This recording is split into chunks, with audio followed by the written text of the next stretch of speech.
Commissioners?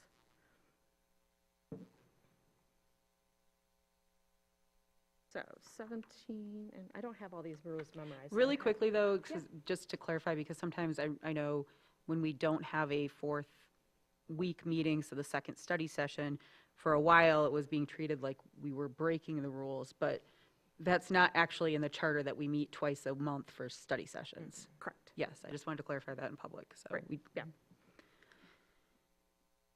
So 17 through 19, public comment at study sessions and special meeting. So unlike a regular meeting where public comment is taken during agenda items, there's just the public comment at the end. And then Rule 18 is the suspending of the rules that Lauren alluded to. And the following rules may be suspended only upon the vote of 6, which is Rule 9, which is consideration of referred matters at special meetings, Rule 11, consideration of referred matters at special meetings, and Rule 18, suspension of rules. Rule number 12 cannot be suspended because it's required by Michigan law. And then Rule 19 is amending. You can amend your rules. okay. How can I support you?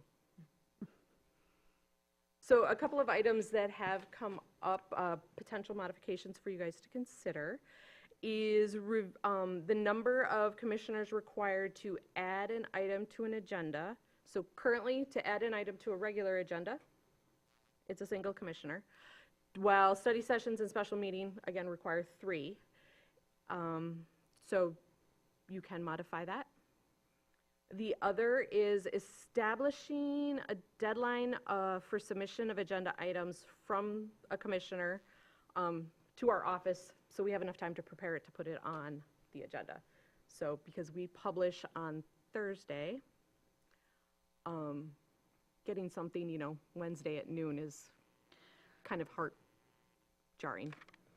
So we could establish a rule on that. The other thing to just make clear, though, is when a commissioner or 3 commissioners request to have something on the agenda and have a memo in the packet, it doesn't inherently mean that staff has to spend time on it. And I think that that's good to note for 2 reasons, because then if they are submitting something, let's say we've changed rules even on a Monday, staff is not dropping everything to do that, but also during the discussion, that is something that the public can be made aware of as well, that, this maybe, I've never known a commissioner to like leapfrog and put aside most process, but we need to make, that hasn't always had time to be vetted by legal or things like that, so suggestions in it might actually not be applicable in the state of Michigan, for example. So I think that's an important differential to make note of just while we're going over rules, is that when commissioners do request, it's not inherently staff-driven or staff-informed.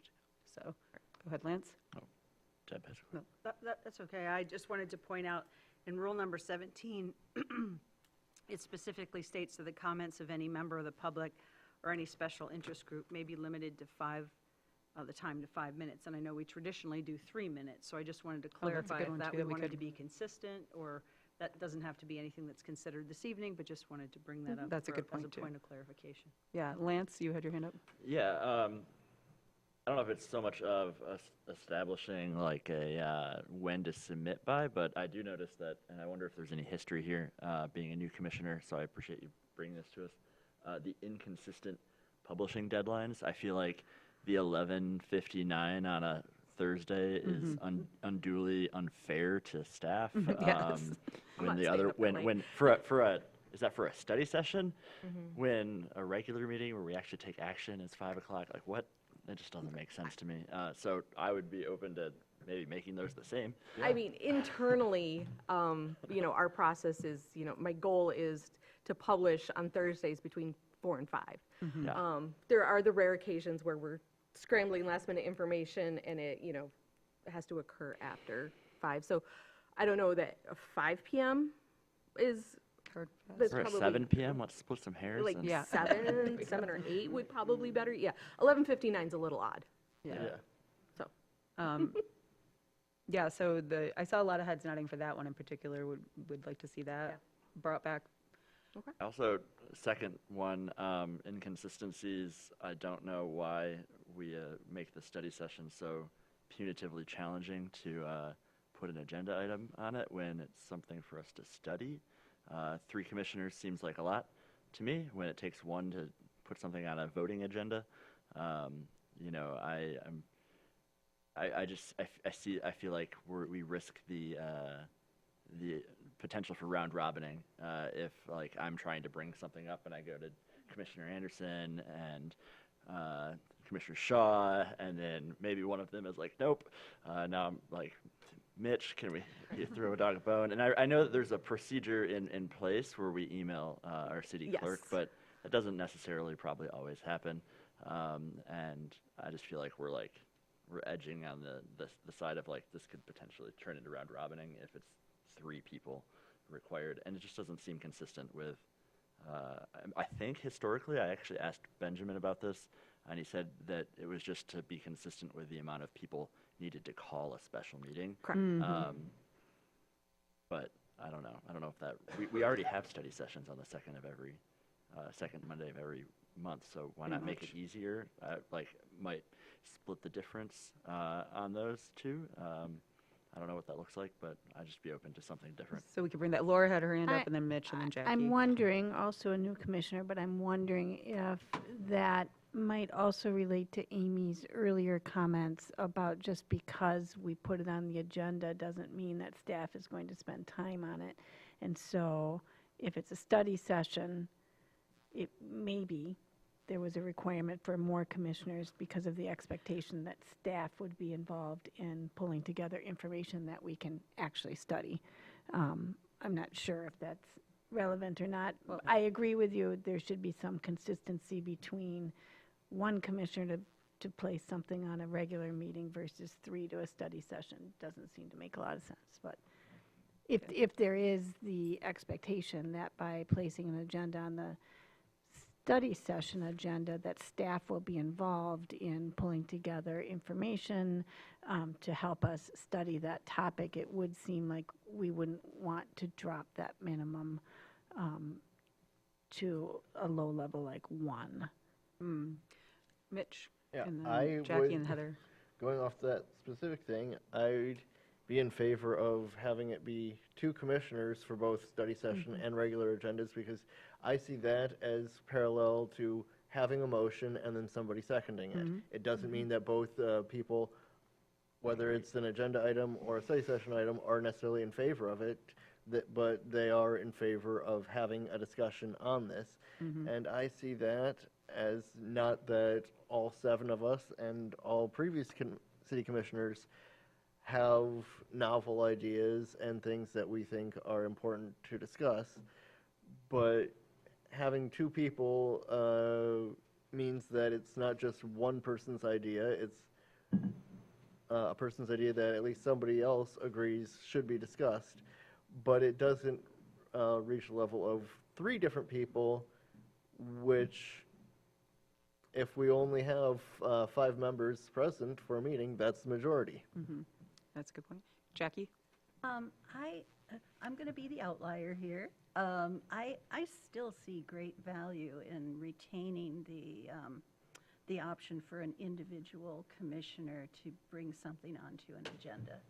I think that, a requirement for 2 or for 3 might be appropriate if you were looking at it through the lens of requiring staff support. But I have seen some really high-functioning decision-making processes where a concept can be brought forward by one person using their own resources. And to me, that's the definition of a study session. Hey, here's some information. Let me get some feedback from my colleagues here and decide whether any city resources should be allocated to exploring this further, if it should, take it into development, and then ultimately come back for an up or down, go or no-go decision once the details are fleshed out. So I see maybe an unmet need that we have to find a way to float innovative ideas without investing a lot of resources, but enough to, in public, in view of public, be able to gather feedback appropriately and help make an informed decision about whether to even take that and put resources against it. So I would almost see, it feels like our study sessions have set this high bar, and we're getting in-depth, educational information, and I would propose that maybe a study session is the ideal place to look at new ideas, at innovative approaches, at things that haven't been thought of before, but could be simply brought forward. Heather's next. Well, that's persuasive. For the study session, though, I almost, I totally agree. The study session is the place where you show up and you say, I have this idea, what do you think about it? But I almost think that two commissioners working together would bring more material to that study session, more ideas, might make it more profitable. I don't know. For the regular meetings, and to your point of how much staff time is needed for these agenda items, for regular meetings, if you don't, if I've got an idea and I don't coordinate with the city manager on how I want to get that idea on the new business agenda of a regular meeting, then there's not, what is there going to be? I mean, you're kind of sinking your own ship or shooting yourself in the foot. So I feel like if you've got an item that you want on the regular agenda, work with the city manager and make sure that some time has been put into that, so that the staff knows what you're talking about. For the study session, I don't think you need to do anything, because the commissioners themselves are presenting a topic of discussion. And well, that's what I have to say. That's good. Ken, you put your hand up? I was just going to agree with Commissioner Anderson and the fact that, like, for a study session, I can agree with Mitchell and Heather on this too, as far as, like, it's nice to have the collaboration and support of a second commissioner on something that you want brought forward, but at the same time, there's an important power to being a commissioner and being able to bring something forward on your own. I think that it's kind of important to preserve that. So I was just going to say, I have no, I'm no speaker. I would say, though, that one thing I want to point out in the context of this conversation is we just did our strategic planning and shared agreements, and we have laid out a lot, and Benjamin has told us many times about staff, what can we handle, where are we at, and what I have seen happen over the years with the rules, and this is where I kind of like the compromise of maybe two or something like that, is one commissioner can keep throwing things, innovative or not, onto agendas or make presentations to the public that then are assumed to be facts because they were presented at a city commission meeting. I've had many times where somebody says, well, you have to include affordable housing housing in a development of X size, right? Why aren't we doing that? Well, because one commissioner for many years repeated that, but it's against the law in the state of Michigan to do that. And so I do think that having a couple people involved puts a little bit of a partnership and a second pair of eyes on anything that comes forward, as well as we have, I don't think that we only have to follow the path laid out in the strategic plan, but we have been told that's even what we've already laid out in a plan that all of us worked on and the whole community worked on needs to be paced out. I think we have to be, I think two people allows us to think a little bit more about, hey, I've got this idea, we've already got all these things on the agenda and all of these things piling up, and we now want to try and move this to the head of the line. Two commissioners says there's at least a couple of us that want to do that. One commissioner just doing that with this new direction that we're going in, I just have some thoughts that maybe it would make more sense. Again, like was said, it could be like I appreciate Mitch's analogy, like a second on an agenda. It could end up on there and the other person might say, now that we've talked about it, I actually don't want to do this, but at least it's showing a little bit more buy-in than one person when we're starting to get into demands on staff time or raising certain things to the top of the list by nature of making it a conversation, when we already kind of have this 1 to 3 year set plan that has had a lot of community input and a lot of commission input on it. that is kind of our guiding star. It doesn't mean there's not room for other things, but it also means that it's easy to say we have this guiding star we're following, and now we're just going to like lob roadblocks in the way, not many of them to be roadblocks, but that's essentially what they are because staff only has so much time. So I'm not saying I think that that's inherently one person doing that, but I think if we have two people on all of these, it makes study sessions easier to do, and it gives the regular agenda items at least another eye on it. But that's, we all have that. So I guess it sounds to me like, and Lance, sorry, Lance, you had your hand up. Go ahead, actually. Sorry. Yeah, I was going to say, I like the idea of two because I think any one of us in this room can go out and grab another commissioner who we know is going to be like, yep, that's important, and it should be on the agenda. And And it's the spirit of collaboration. And, it kind of forces us to talk to each other and collaborate just a little bit, just with one person, right?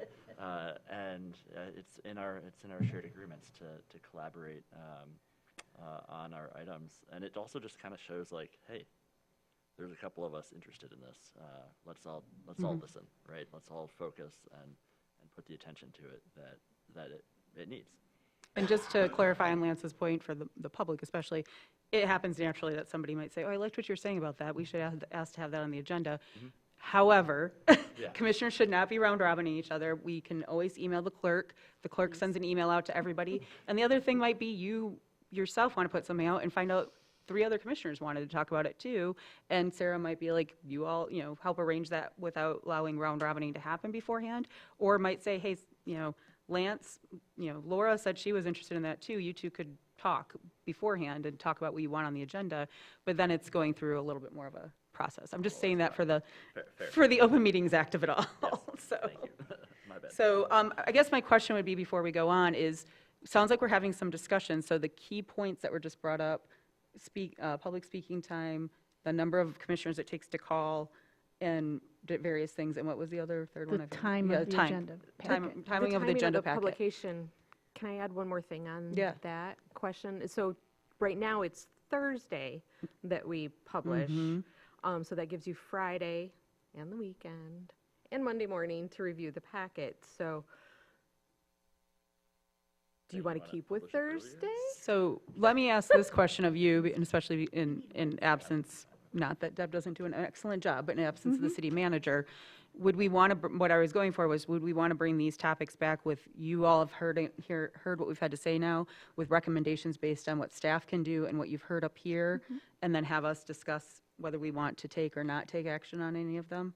Does that work for everybody? We can't take action tonight anyways. Yes, So, but I'd like to understand a little bit more where Sarah was going with her comment. Were you suggesting an earlier publication? yes. Yeah, I wasn't suggesting Friday. Because I do think that if it's at all possible for staff, and again, we'd need the city manager at the table, and it might require changes with when we conduct agenda review. The more time, the better Right. for any of us, and including staff, because I think about the time that it takes us as commissioners to get through an agenda packet, to formulate succinct questions to get to the city manager, for staff then to address the questions. And it is a real time crunch. And, if you send questions on a Monday morning, Yeah. that's a lot on staff to have to block out their schedules on a Monday morning. And so even an extra day, I think could really help with the public's ability to see the packets, and for our ability to get through it, come up with the questions that we have for staff, and do the most thorough job that we can do. So I would support an earlier release of the agenda. Okay, Jackie and then Ken and Heather had their hands up. I do want to say, I think we will be bringing this back too, so but keep going, so.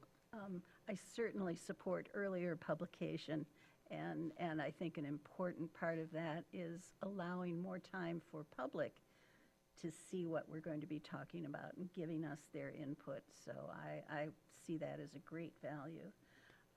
I have another question, and that is, how did this item arrive on this study session's agenda? Were there 3 commissioner sponsors? I believe that was the city How manager. did we get here? It was the city manager? It was the city manager. Okay, great, thank you. One person. One Ken, Heather, Mitch. I was gonna, agenda review on Wednesday, publishing by 5 PM on Thursday. Are you suggesting that we publish sooner, is that what you're suggesting? Yeah, agenda Yes. review would get moved a day.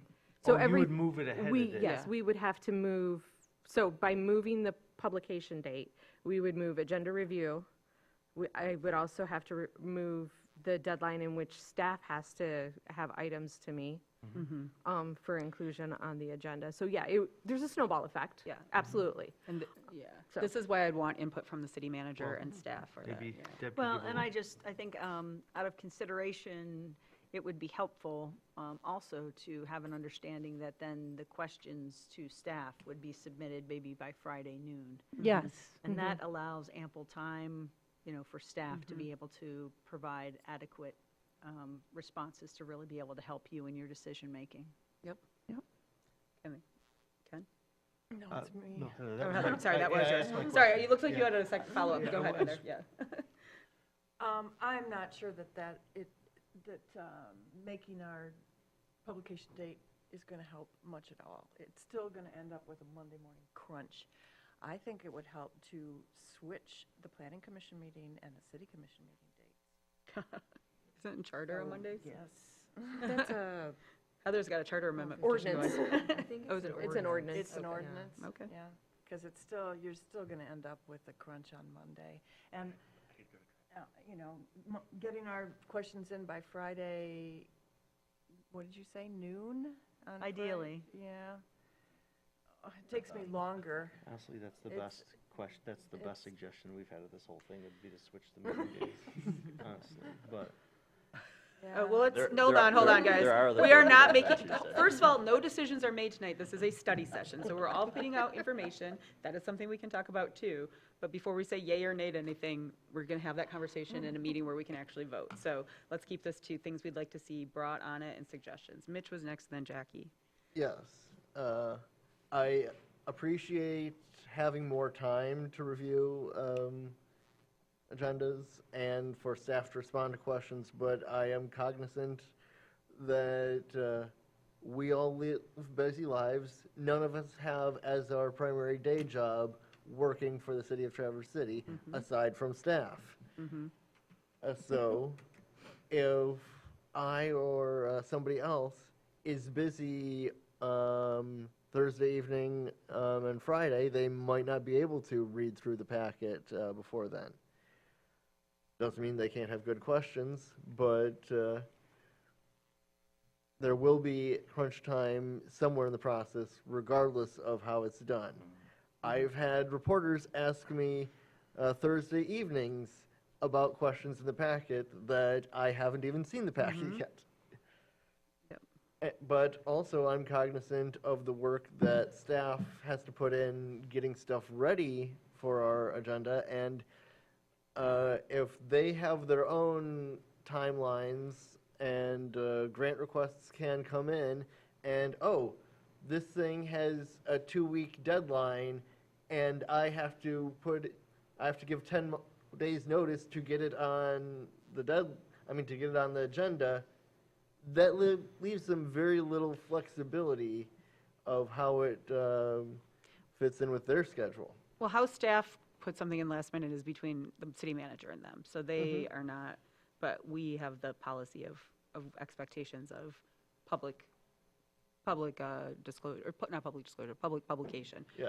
but- Jackie, you, Oh, it was just a plea to, before we look at switching Monday, Yes. Tuesday, oh, God. to look at the size of the packets for Planning Commission. Yes. And Yes. compare the two, when we're talking consistently 300, 400, 800-page Yes. packets. for planning, let us be alert to that. Thank you for representing Planning Commission well here. And I will say, when we've had, I remember, and Art has escaped, but there was a 1,000-page document that we had to review when we started with the bunch of the projects that we're still working on now, and that was given to us like 2 weeks in advance. So I do know that staff can also make the effort when we have especially heavy lifts. So I think where we're at on this is all of those items. I would say if there's any other things that came up in the rules that maybe you'd like to look at, submit them to Sarah, and we will bring that back at a meeting when action could be taken, and we can deliberate a little bit more. We've had some good ideas here, but certainly I think we have to look at, and part of that conversation too would be rolling out, like, obviously, staff would need time to prepare for if we moved it and they suddenly had to have things ready earlier. We would all, with our scheduled meetings, have to see how long that would take to be realistically to change it. If Heather's idea catches fire to actually change our meeting dates, for 10 years now, I've not had Monday nights. I don't know if I could actually function if they flipped it. And Jackie makes an excellent point that planning really does need that time. So I think those are all things that we can debate. Yes, Laura? Well, and we have light and power meetings also on Yes, that's Tuesday true, nights. too. Yeah, So there are other commission But- overlaps. Yeah, we can have that as part of Yeah. our major discussion, so yeah. But It was Mitch? a serious Yeah. It wasn't a bad idea. Super serious. It wasn't a bad idea, but we're hashing it out, so. Yeah, one thing that was brought up but not really discussed is having a further out deadline for us to submit items. And one thing that I can understand is, okay, we always have our regular meetings on the first and third Monday of the month, except for next month when we're not having the first Monday because of Cherry Festival. We're having The first Monday is July We don't, 6th. we don't have the first Monday of August because of the election, but we do have July 6th, so you better be here, Mitch. I was presenting that as sometimes we don't have one for scheduling reasons. Right. But we don't always have the second and fourth for study sessions. In this case, we had 4 items for the agenda, and that is, as we look at the time, a well-rounded meeting. But is there some procedure in place such that if we only have 2 commissioners bring 1 item forward, do we have to have a meeting for it at the next available time, or will it fit into a broader schedule? Technically, the rules say that if it's requested and it's on a day, it has to be held that if the commission threshold is met. What happens when most commissioners, not all, because I've known commissioners that didn't, they usually are willing to work with the city manager to find a good slotted time so that they're not calling a meeting just for their own item. It has happened before in my tenure, but usually it doesn't. And so we could look at that as, well, we make our own rules, so that can be part of the discussion that we have. But I don't want us to get into splitting too many hairs because, as a whole, we are just trying to make this possible for us to have deliberations, but deliberations that are worthy, or that are worth good time and good consideration for the entire body and the entire public. So I think that's where we're at. Go ahead, Heather. And I think we did have some head nodding consensus that if we could avoid a study session on the last Monday Yes. of the month, that we were all Yes. in support of that. Yes, so let's, yes. No one's nodding their head more than Sarah, so. Not arguing. Okay, so Sarah, you've got some notes there for what to bring back, where we're kind of at that, and the input that you've gotten, and Yeah. where we landed. Okay, so that is our final agenda item for the study session. We now will have public comment. This is general public comment. It can be on any of the items tonight or anything under the sun. So if anybody'd like to make public comment. Seeing some passing signs here. So any final comment from commissioners? All right, with that, thank you all. Have a great night. We did not beat the sunset, though. Well, we both lost, didn't we?